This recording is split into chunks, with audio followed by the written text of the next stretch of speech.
ngomongnya. Emang ada data orang yang diislamkan dia ada ribuan? Coba datangin sini. Nggak ada. Itu cuma pertemuan-pertemuan umum aja, ya. Terus apa lagi?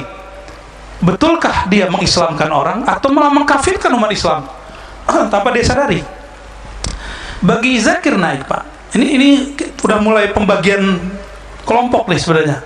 Ini jangan kaget antum. Tawassul hukumnya apa tawassul? Boleh atau tidak? Boleh. Bagi Zakir Naik itu syirik. Gimana?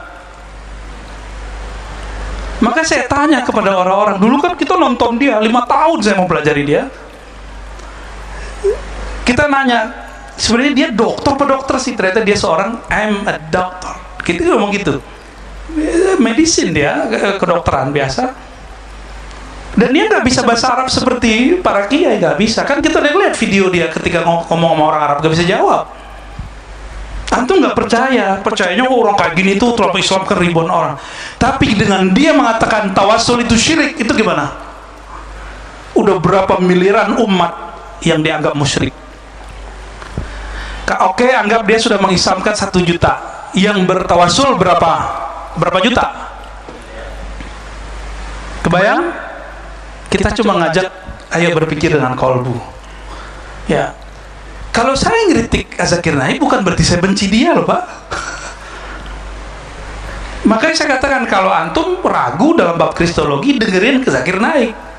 Tapi kalau antum dalam fatwa dan akidah ngikutin Zakir Naik, salah besar. Dalam tafsir salah besar. Dia bukan ahli tafsir, dia seorang dokter. Gitu. Ini di akhir zaman, salah satu ciri-cirinya dari Ibnu Majah adalah yusaddaqu fihal kazib. Yang alim, yang tidak alim dianggap alim. Yang alim yukazzab, itu dibenci. Yang S1, S2, S3-nya tafsir siapa? Dr. Quraisy, Profesor Dr. Quraisy. Tapi antum kan ngeliat anaknya nggak berjilbab, ya kan? Emang ada urusan? Kalau dia anaknya nggak berjilbab, terus dia berarti tidak mewajibkan jilbab, kan nggak? Baca bukunya tentang jilbab. 1 buku. Minat baca kita rendah sih ya. Oh ya, saya ditegur sama teman saya. Bukan minat baca, daya baca kita rendah, Ustaz. Baca sih baca, WA, itu kan dibaca mulu kan. Tapi daya nangkapnya itu kurang. Udah kita tulis di situ nggak paham-paham juga dia. Ya. Maka saya kasih tahu kepada pecinta Zakir Naik, saya nggak pernah benci Zakir Naik. Tapi karena antum mencaci maki ulama, yang ulama ahli tafsir, tapi memuji ini, Zakir Naik itu di India diusir, Pak. Sekarang di Malaysia juga sama. Dan sudah mulai berkasus. Udah banyak kasusnya. Kita doakan saja beliau baik-baik saja, ya. Jadi saya kalau ngeritik orang tuh bukan karena benci, itu murni keilmuan, karena ke bawah alam kampus saya itu. Di kampus kita biasa nggak ngeritik. Jangankan Zakir Naik, Imam Fakhruddin Ar-Razi aja kita kritik, namanya Ar-Razi juga, Pak. Jangankan Fakhruddin Ar-Razi, Imam Abu Hamid Al-Ghazali itu kita kritik, Pak. Dalam bab ma'rifat qalbiyah itu Imam Ghazali kita kritik. Bukan berarti kita lebih pintar dari Ghazali juga, bukan. Itu murni bab keilmuan. Dalam bab keilmuan ada tesis, ada antitesis, itu biasa. Statement dari seorang Zakir itu kan tesis dia. Kita buat antitesis kan boleh-boleh aja. Saya kalau dibantah sama profesor, emang profesor itu benci sama saya kan enggak. Kita di kampus sudah biasa, S1, S2, S3, tiap hari kalau di kelas hantam-hantam terus. Selesai cium tangan sama profesor. Antum nggak siap berbeda, nggak siap berbeda.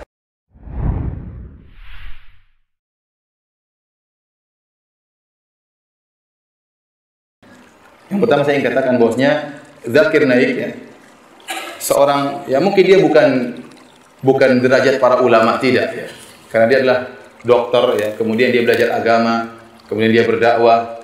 Kalau dia punya kesalahan mungkin ya. Tapi kalau dia punya kesalahan, kita berusaha pada hati, bukan mengejek-ngejeknya. Ya. Bukan hanya melihat kesalahan, lihat kebaikannya yang begitu banyak. Dan dia dipuji oleh para ulama. Ya. Kenapa jasanya begitu besar? Betapa banyak orang mengenal Islam, betapa banyak orang masuk Islam. Ya.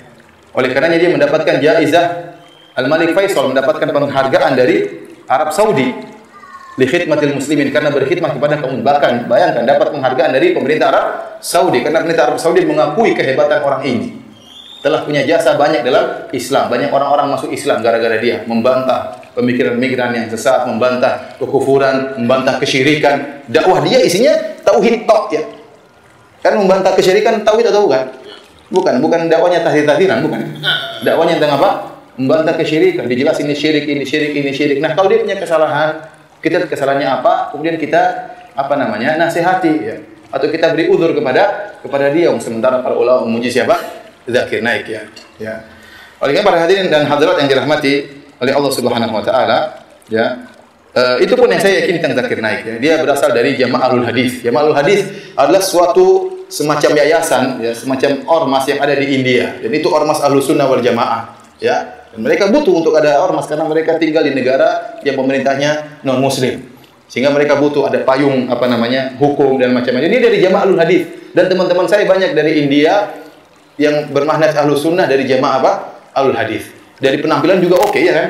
Penampilannya jenggotan, kemudian tidak cingkrang, sehingga membuat kita semakin husnudzon kepada dia. Apalagi dia berdakwah, membantah kesyirikan, menjelaskan tentang tauhid, tentang tauhid rububiyah, tentang tauhid uluhiyah. Masya Allah, Zakir Naik. Dan manfaatnya sangat banyak. Ya, bermanfaat bagi kaum muslimin. Sekarang dia dimusuhi. Saya bisa dengar ada isu, ya dituduh macam-macam, bahkan ada siapa yang bisa membunuh dia akan dikasih hadiah sekian-sekian. Kenapa? Karena orang-orang non-muslim benci sama dia. Nah, sekarang Anda seorang muslim jatuhkan dia. Ini menyenangkan orang-orang kafir.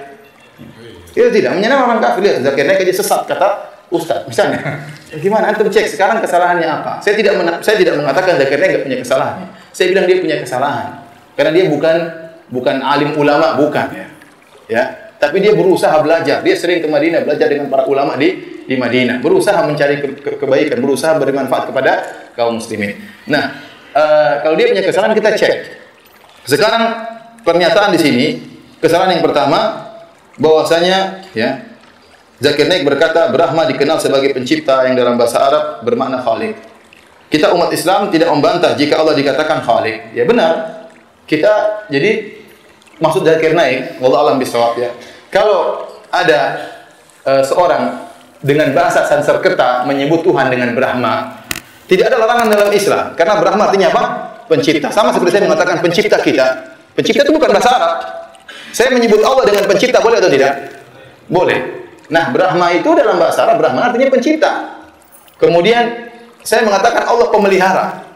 Boleh atau tidak? Boleh. Nah, bahasa Sanskerta Vishnu misalnya. Justru Zakir Naik ingin menjelaskan, ini luar biasa, saya cerdasnya Zakir Naik ya. Dia ingin menjelaskan kalian itu Tuhannya tiga, ada Tuhan pemelihara, Tuhan pencipta, Tuhan perusak ya. Atau dia bilang Tuhan Tuhan pemelihara dan Tuhan apa? Pencipta. Ini dua-dua ini salah satu sifat Tuhan yang satu. Ngapain dipisahkan jadi dua Tuhan? Ya. Dia ingin menjelaskan tauhid itu menggabungkan dua perkara ini. Tapi kalau Anda bilang bahwasanya Brahmana itu Tuhan yang berkepala 4 dan macam-macam, ini enggak benar. Vishnu juga misalnya berkepala berapa, ini enggak benar. Justru dia ingin menjelaskan tauhid, bahwasanya kalian itu salah, itu syirik. Harusnya dua-dua ini digabungkan jadi satu, namanya apa? Allah Subhanahu wa taala.